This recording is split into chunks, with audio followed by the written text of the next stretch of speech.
Hello and welcome into Fantasy Focus Football presented by NFL Sunday Ticket on YouTube TV. My name is Daniel Dopp. This is Stefania Bell, and we are in the Bahamas at the Baha Mar Resort. Guys, it is unbelievable being able to be here. Stefania, I cannot believe that we're going to draft with a bunch of leagues today, be able to help people get their draft orders set up. This is an unbelievable experience for us. How you doing? How do you think I'm doing? I think you're doing great. I mean, I think you're doing well. Is this the right time to announce that we are permanently moving the podcast to the Baha Mar? Because I would vote for that. I'm down for it. We got a little bit of morning rain. Still a beautiful day so far today. We got a bunch of great activities lined up. We did have some travel troubles on our way down. We're really sorry we didn't have a podcast for you yesterday. We planned on it, but we ended up having a delay with our flight. We ended up having to stop in a completely different city because our plane ran out of fuel, Stefania. Well, luckily it didn't quite run out of fuel while we were up in the sky, but we had to land to get some more so that we could make it all the way here, and in the process, missed our connection. I'm not used to such travel nightmares because usually things just get done for me. Yes. But I was dragging these other three yahoos along on the plane, and I found out what it's like to travel with the peasants. That's right. It did not go well. I was shocked because Stefania and the two Britneys were here, and still our flight was delayed. They wouldn't put us on the flight we were supposed to be on. I think it was Mike Clay's fault. You know what? Honestly, everything usually is Mike Clay's fault. I'll tell you what, we got a really, really fun show lined up for you today. We're going to talk about a handful of players that we're excited about, as well as a few injury updates, Stefania. But I want to start with a mock draft. We did our fantasy draft during the marathon, Stefania. Mike Field and I talked about our teams and who we drafted, but we didn't get to hear about your team, and everyone wants to know, wait a minute, I don't care about you three yahoos, as you called us. I want to know who Stefania Bell drafted. So do you mind going through the team with us? I don't. I think they do care about yours, and I had some picks that were, I think, pretty universally appreciated. I agree. No big deal. Daniel Day Kim sent me a star of Lost. I know that guy. And fantasy baseball and football player said he loved my team. So I don't really care what you guys think because I got that approval. But there were also some picks that were probably pretty controversial. Yeah. And so I'm happy to discuss. I walked away, let's put it this way. I didn't make Mike Clay's top 3, but I also wasn't Tyler.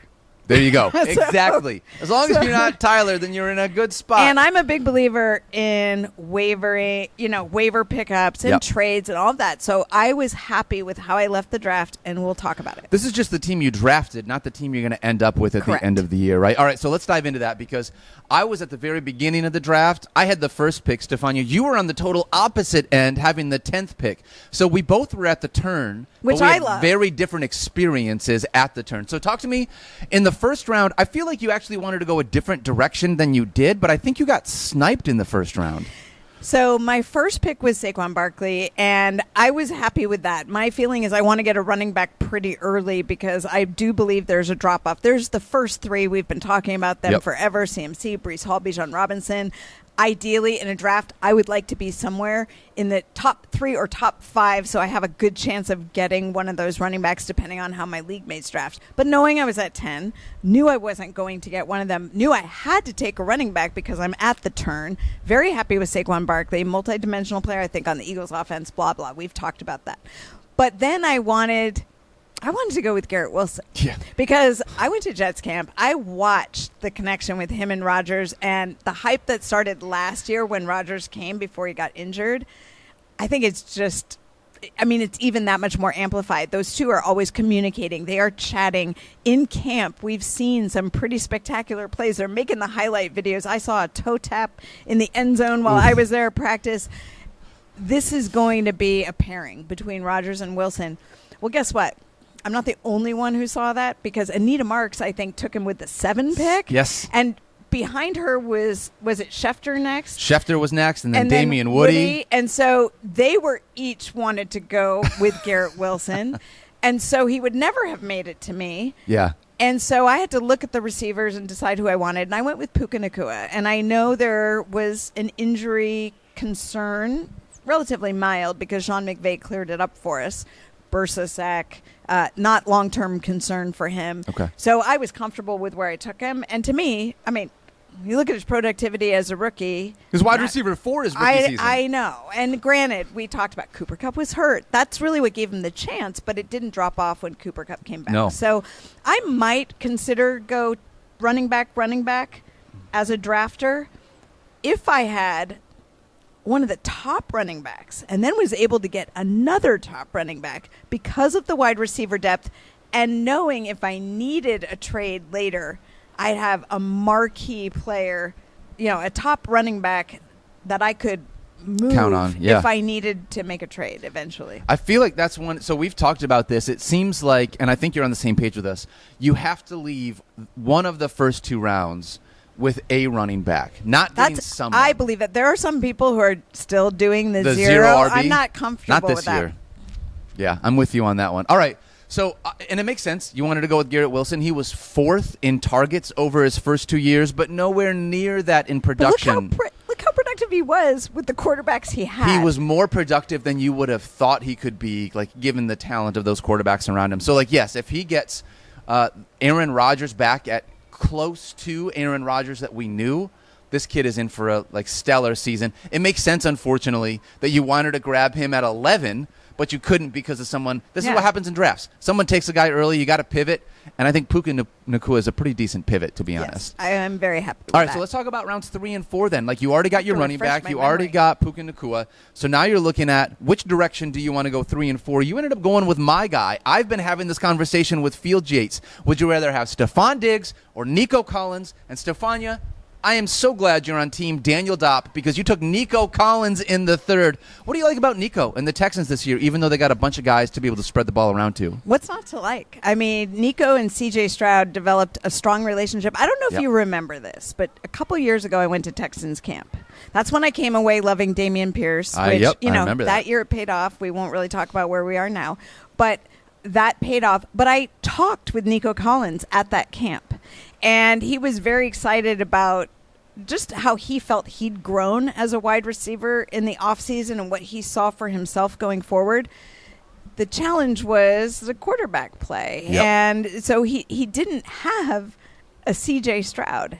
Now enter C.J. Stroud, and it just elevated Nico Collins. We saw it last year. We saw what he could be with that talent as a wide receiver, and his maturity in the league at that point probably helped that relationship develop even further. I mean, I think he helped C.J. Stroud. Yeah. I don't think people were as dialed into Nico Collins until they saw him last year.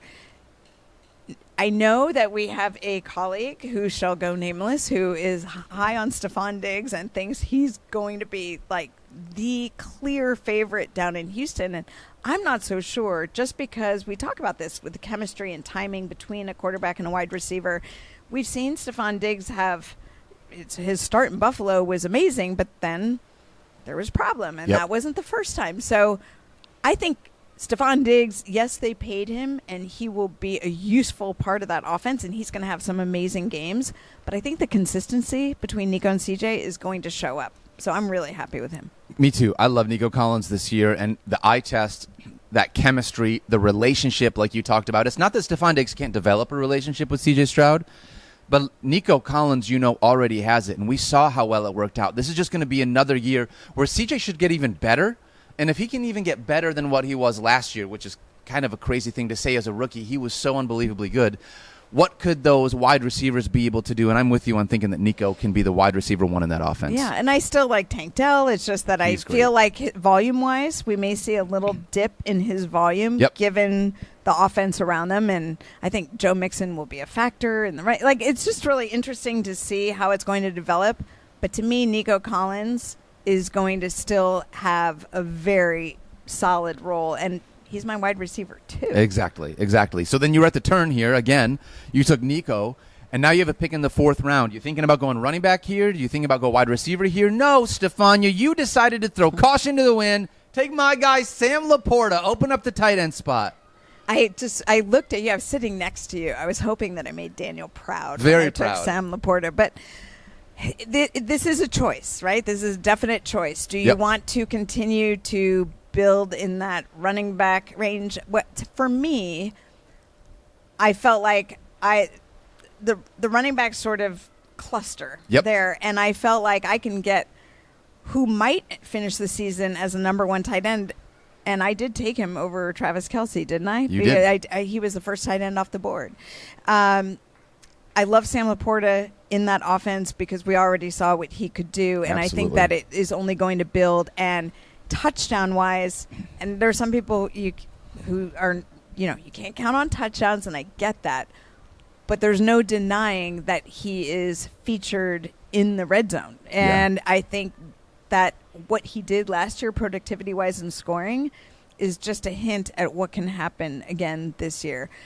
He's a physical player. He's good at getting yards after the catch, which is something I really love in tight ends. Only tight end to have double-digit touchdowns last year as well, utilized in the end zone. And that's why I say, is that going to happen again?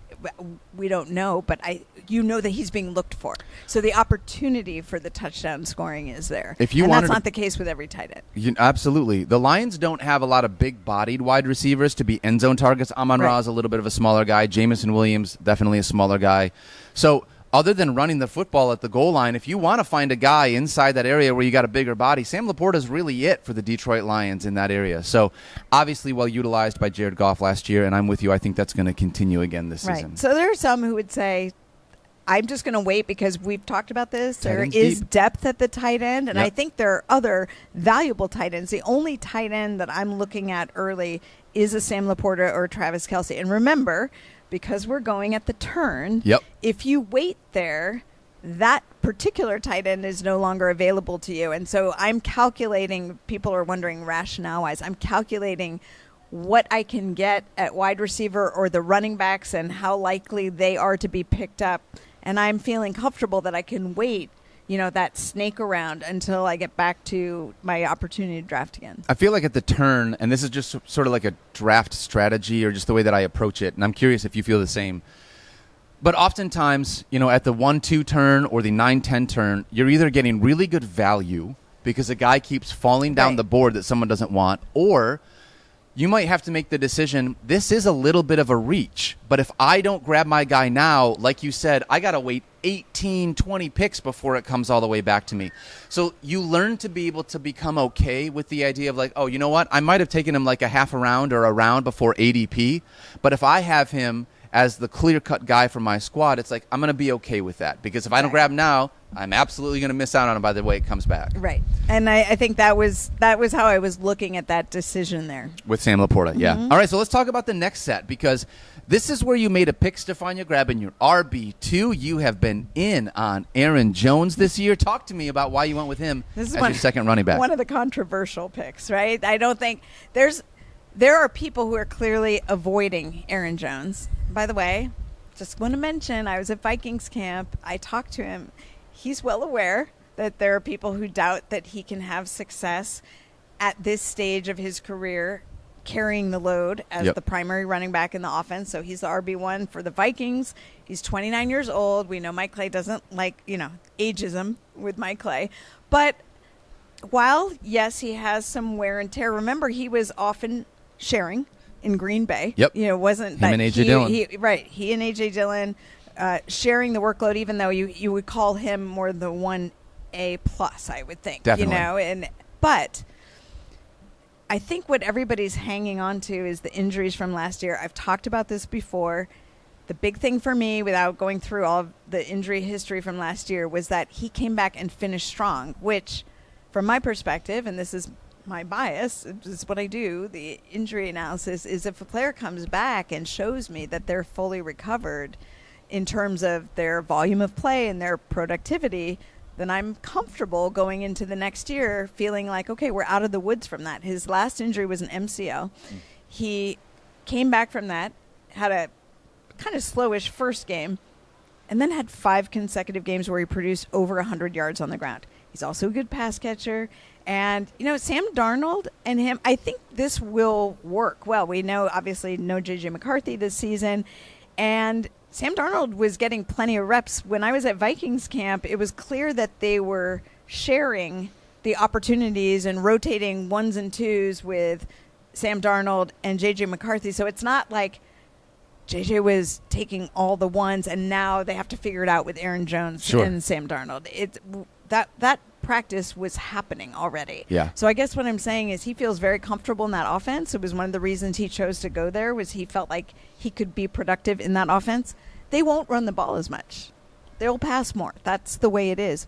But again, he's a pass-catching running back, and I think that will show up here and be valuable. I think anecdotally, because I'm a little lower on Aaron Jones, but what you're saying is if I were to make this decision to grab him, it would be this reason, because I don't think the Vikings are going to be as good as they were last year, and if they're trailing in games, you got to have a running back that you know is a good pass catcher to be able to help matriculate the ball down the field. No T.J. Hawkinson to start the season, right? We know that's going to be a minute. So there's at least one weapon that Sam Darnold is not going to have. We'll see what happens with Jordan Addison.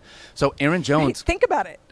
Like, who's available? That's right. Who's trustworthy in that? So at that point, if you can get somebody that is going to get some passing game work, especially if they're in a spot where they're going to be trailing in games, you can still have some really good value there at the running back spot with Aaron Jones. I think Mike Clay said when we did the draft, like, Ty Chandler, and he expects him to be the number one by the end of the season.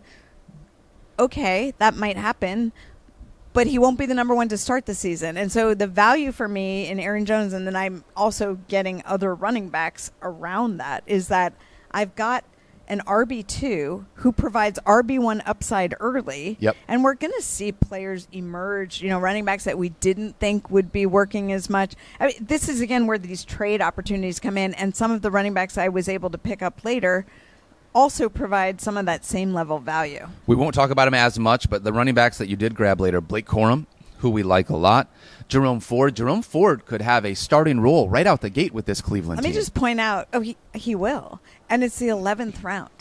The 11th round with the 10th pick. Yeah. And you're getting a running back who's probably going to have the bulk of the workload. I mean, Kevin Stefanski has praised Jerome Ford and sort of his development. He said he helped them in spots last year, and he thinks he's seen things where he's gotten better. Jerome Ford's talked about getting better in the blocking game. Yep. And the influence of being around Nick Chubb has helped Jerome Ford develop. But Nick Chubb is not going to be there to start the season. That's the expectation. Jerome Ford is operating right now as if he will get the bulk of the workload. So, again, value pick for me at the running back position, where I think just by nature of the position, it's inherently volatile. Yes. This is a position where players get hurt all the time. We know we've talked about those top three guys because they've been, and Bijan and Brees are still young. Brees passed the ACL. We expect him to have a great year. Bijan has been healthy so far, and McCaffrey coming off the calf, but healthy, played all 17 games last year. We are willing to invest more in them. Absolutely. Is my point. Everyone else, like, you may find that you had a running back you thought was going to do a lot of work, and then all of a sudden they're injured, and one of these value picks really steps up. Yeah. And last running back, just to mention it really quickly, that you had grabbed Jalen Wright. You had mentioned guys that we might not expect to see at the beginning of the year, but if something happens over the course of the season, Raheem Mostert is a little bit of an older guy, and we saw him be unbelievably efficient. Don't expect that this year. We saw Devon Achane deal with some injuries last year. There's a shot that Jalen Wright could step in at some point this season and get some real serious touches in this offense. By the way, you grabbed him in the 15th round, so that's your running back round. room. We know he's fast because he plays for Miami. And one thing I just want to say, Devon Achane said to me when I was at camp, he was like, "Oh, Jalen, he's good." He was like, "He's ahead of me." Like his point was he's smart in learning the offense and learning what his roles and responsibilities are, which means he's likely to see the field sooner because they're going to have trust in him. So, Love that. Very encouraging about Jalen Wright. Sneaky. All right, so that's your running back room, but we're back in the 5th round. You took Aaron Jones there. Now you're on the pick with the 6th in the 6th round. 6.01, Stefan. You decide to go with a quarterback here. Why do you go with C.J. Stroud?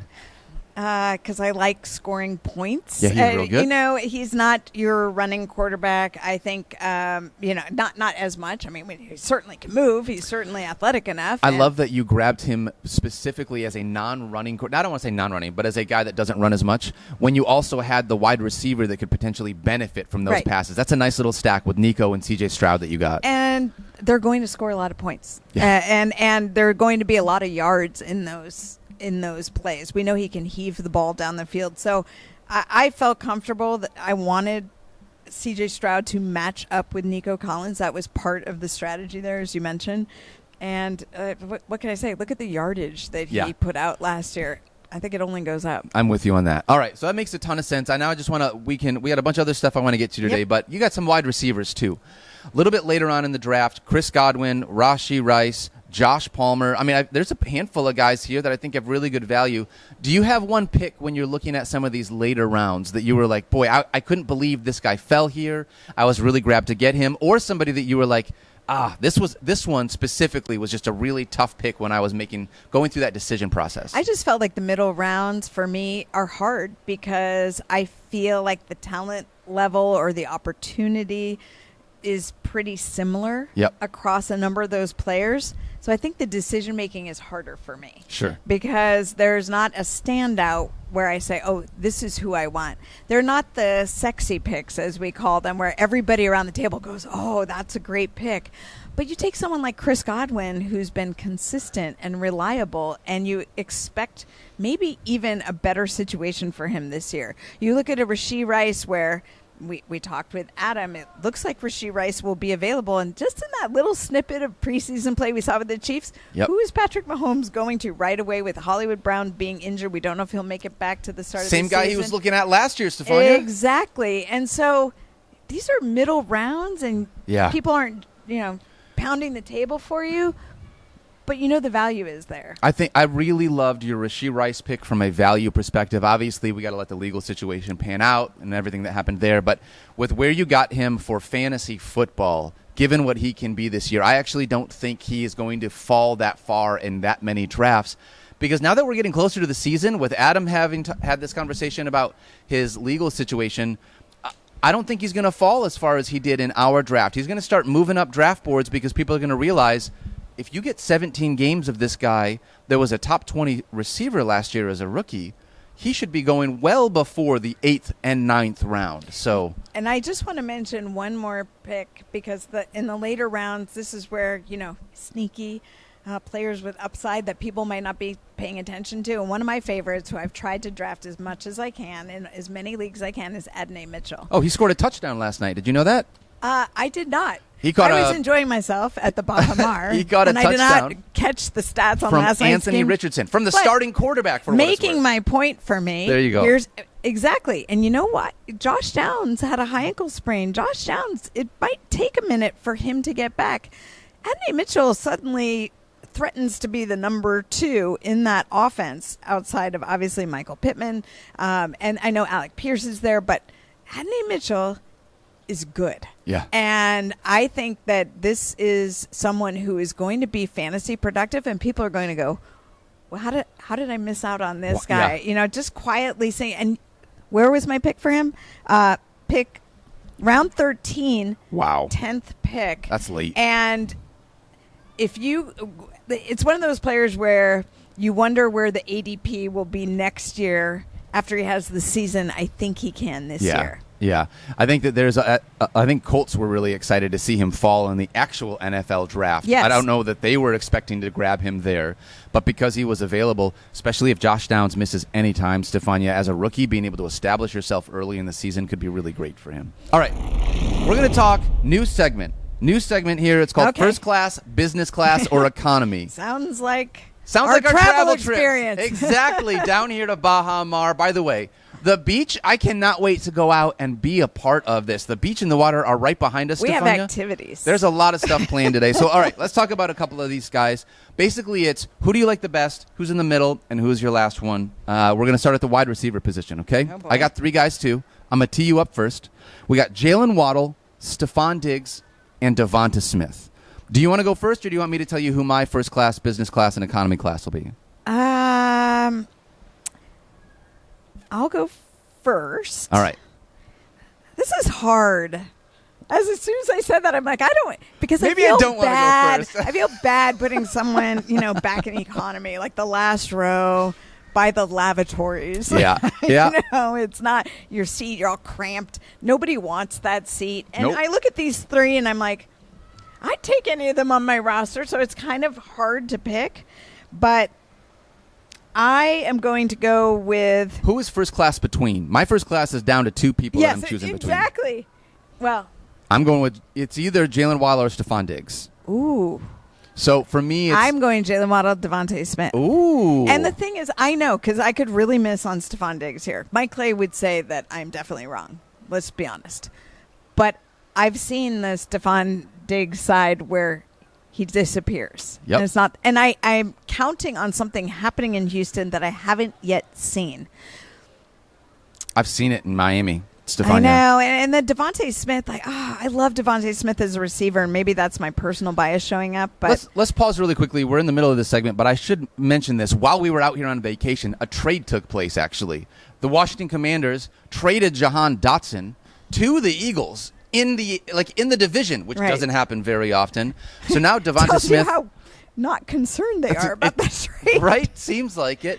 I just want to say this. I don't think that Devontae Smith or A.J. Brown is impacted by the addition of Jahan Dotson. I think, if anything, Dotson's value might rise a little bit being in this offense where maybe he could be a steady number 3. This offense has been looking for a steady wide receiver 3. He's not overtaking either of the first two guys, to be clear. And there's still Dallas Goedert, and there's still Saquon Barkley. Right. So I don't think his value rises a ton, and I don't think he really impacts anyone from a fantasy perspective on the Eagles. I think this is more of a thing for the Commanders, where now Terry McLaurin is going to have more targets than you would expect. And there's another pass catcher that we talked about before the show that if Jahan Dotson isn't there, is it Luke McCaffrey season, Stefania? I think there's a lot of opportunity for him, and it sounds like his stock has risen. And I believe I read that he and Jaden Daniels have been working together, to build this, freshman chemistry, as it were. But there's been some quiet buzz around Luke McCaffrey and what his potential could be. And maybe that Washington just saw that Jahan Dotson was not really fitting into a role for them. Sure. So they were happy to move along. But again, it doesn't threaten anyone in Philadelphia. So to go back to our game, maybe I'm fighting more between Jalen Waddle and Stephon Diggs because Devontae Smith, who I love as a receiver, we saw last year when the opportunity wasn't there for him, and he would have very quiet games. Yep. And Stephon Diggs, I probably got to go there. Okay. But I would still take Jalen Waddle first. So Jalen Waddle is my first class. Jalen Waddle is your first class. I also agree. For me, Stephon Diggs would be my business class. Mm-hmm. I think in that offense, in spite of the fact that it's Joe Mixon and those 3 wide receivers, C.J. Stroud taking another step. Business class is it's nicer than economy, but the seats don't fully recline. You don't get the full layback. I'm not sure if you're aware, but that, Stefania, I'm very aware. I'm not aware of the first class part, but I know business and economy very well. So business isn't quite the same as first, not as many perks, but can be a lovely option. Yep. And can really make you feel comfortable. So Stephon Diggs, I think, will do that, where I wouldn't quite put him up in the first class. My tiebreaker for Stephon Diggs in business class over economy, which is where I'm unfortunately going to put Devontae Smith, is the idea that Devontae Smith has a quarterback also that likes to utilize his legs. Yes. There are some fantasy points on top of A.J. Brown, on top of Saquon Barkley, on top of Dallas Goedert. You also have Jalen Hurts, who's going to vulture points because he wants to use his legs. And C.J. Stroud, we saw it last year. It's one of the things that we want to see him do a little bit more, but he's not going to do Jalen Hurts level type running. So I would rather have a wide receiver that could potentially have more value by his quarterback throwing the ball than someone in that Eagles offense. So I think that's where it's going to land for me. Jalen Waddle first class, Stephon Diggs business class, Devontae Smith economy. I think I'm so sorry, I ended Devontae up Smith. there. I ended up there. Okay, all right. So now let's talk about same thing. Let's talk about some running backs.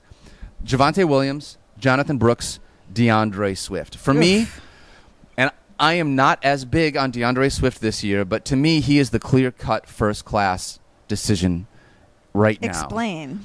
The money that Chicago paid to him, the idea that he comes over to this offense and can be similar to what he was in Philadelphia. We saw him be really efficient on the ground. The Bears' offensive line, not as good as the Eagles' offensive line, but they're not a joke either. They're a very nice offensive line for what it's worth. And I think him potentially getting a little bit more passing game usage, and the fact that I am nervous and want to see it a little bit more from Javonte Williams. He was, I don't want to say struggled, but last year returning from injury, I don't think he was fully back to the guy that we thought he was going to be. This year, I think that there's a chance he can get back to that, but until I see it, I'm going to go DeAndre Swift as my first class, and then Javonte Williams as my business class. What are you going to do? I'm going to put Javonte Williams first. Ooh. Because I love Javonte Williams, the runner. I do think we get back to the Javonte Williams of pre-injury. I agree with you. He was pushing so hard to get back, which is admirable. But remember, it wasn't just an ACL. It was a complicated injury, ACL, LCL.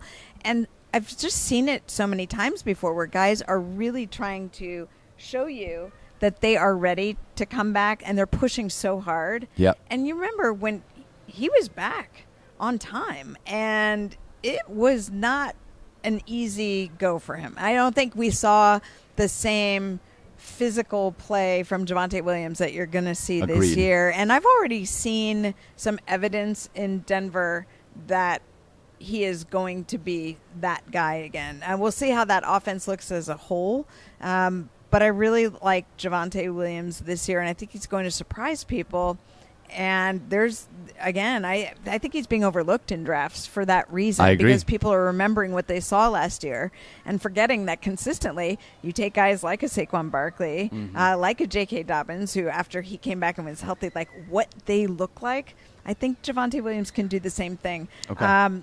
My DeAndre Swift makes me nervous because when he was unbelievable when he was good, and then he was just disappeared. And Most I think yards that happens to him. ever in a season for but him. don't you think that happens to him no matter where he's playing? I sort of feel like that. So it was so weird last year in Philadelphia because they didn't utilize him as a pass catcher. And in Detroit, that's what he was so good at. Right, That's where he got so much of his value, right? So for them to just completely discard him as a pass catcher and make him only a runner, by the way, in that offense, when you're a runner, you're not going to be a running back that's getting goal line carries. And this is where I wonder how it's going to be for Saquon. I hope they do the tush-push less. I hope that Saquon gets more value at the goal line than DeAndre Swift did. But I'm thinking that in this Bears offense, Swift will have more opportunities to potentially score.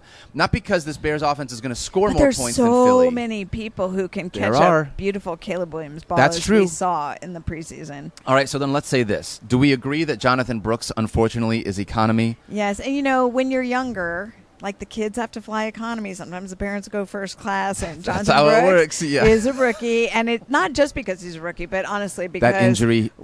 He's coming back from an ACL injury. We know he's probably not going to start the season. I mean, he's likely not going to start the season. I think they've hinted enough at that, even though they're not putting a set timeline. And when he comes back, if they're playing it smart, he's probably going to be ramped up. I mean, he's still acclimating to the NFL. We don't know what the Panthers' offense as a whole is going to look like. He's another one you talk about wanting to wait and see it and then buy in. I think next year everybody's going to be super excited. And look, some people will draft Jonathan Brooks and say, I told you so at the end of the year. He has the opportunity to do that. And I've said he could be really valuable in the back half of the season if his trajectory continues the way we think it might. But it's all about ADP, right? Absolutely. It's all about where are you going to draft him. And so for the purpose of our little game here, that's why he's an economy. And it has nothing to do with the talent potential of the player. It has to do with all these variables that might impact what he can do in the first year. And I may get burned here this year by not having enough Jonathan Brooks, but there's a part of me that wants to be a little risk averse. You're talking about value. And it gets to a point where he falls down far enough in the draft that, okay, I'm going to make this decision to take him because there's good value here. Mm-hmm. My concern is misses the first 4 weeks of the season.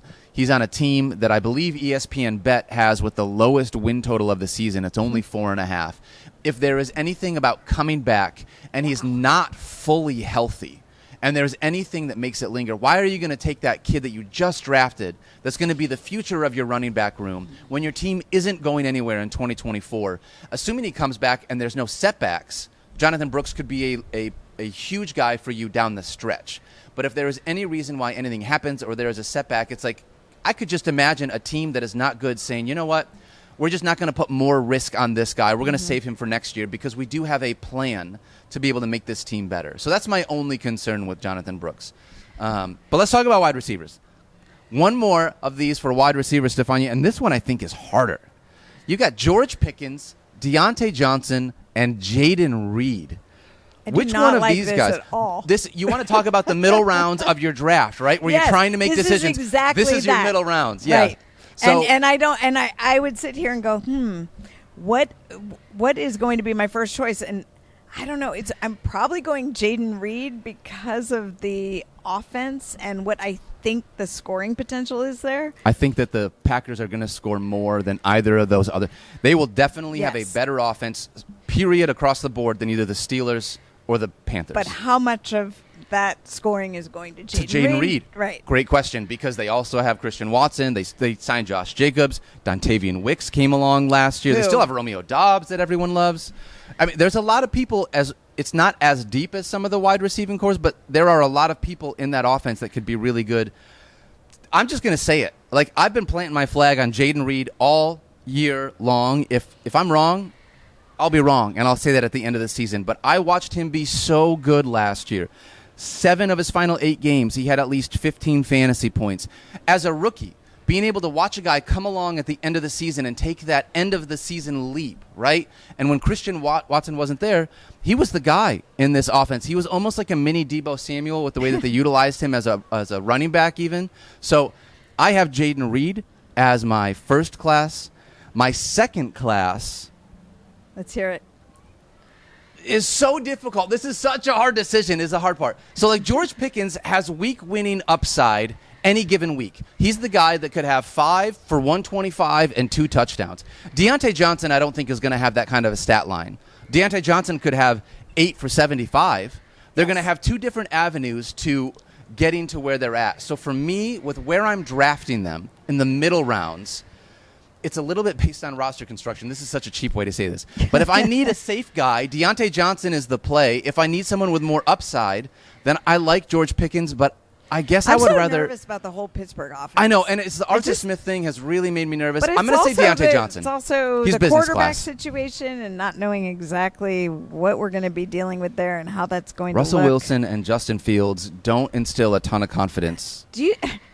Right. There's really nothing to say after that's that. it. Like, that's just the sentence. That's the sentence. So right. I think I'm doing business class Deontay Johnson, because even if the Panthers are bad and they're throwing a lot, one of the guys they should just pepper with targets is the new guy they brought over, Deontay Johnson. You're going on a volume play. Exactly. There. I think taking over what Adam Thielen was in that offense last year. Thielen's not going anywhere. He's still there. He's still going to get his catches. But, like, he's going to take over as that guy in that offense. So I'm going to go with Deontay Johnson as my business class, George Pickens as my economy. That doesn't feel good. I'm so sorry to say that, George, because I don't feel good about putting anyone in economy class. See, I hope the bosses are listening. Yeah, Nobody that's feels right. good writing. That's right. Economy. All right. Stefania, you already got a great tan. I am so sorry for everyone watching the YouTube video having to look at my pasty white legs in these shorts. I know. It's time for us to go get some sun. We're going to get some Mai Tais and do a couple of beach games, Stefania. I know, and I don't know if anybody heard those birds in the background, but there are all kinds. I love it. Oh, right on cue. That was Thank perfect. You're getting these flybys Hopefully you from guys these heard that. beautiful birds down here. They have flamingo yoga at the Baja Mar. Yeah. I just like. That is a reason to come down here and visit on its own. Exactly. In case you needed another reason to come down to the Baja Mar, not only are we going to be helping people do beach games to pick their draft orders. I'm going to crush Mike Clay in mini golf. Dude, this is what it's all about. We have so many good things. All right, Stefania, we got to go get some drinks and get some sand between our toes. Where's that drink with a little umbrella in it? Thank you for watching my name. Fantasy Focused Football presented by NFL Sunday Ticket on YouTube TV. We love you guys. Shout out to everyone here at the Baja Mar, and we'll see you again soon.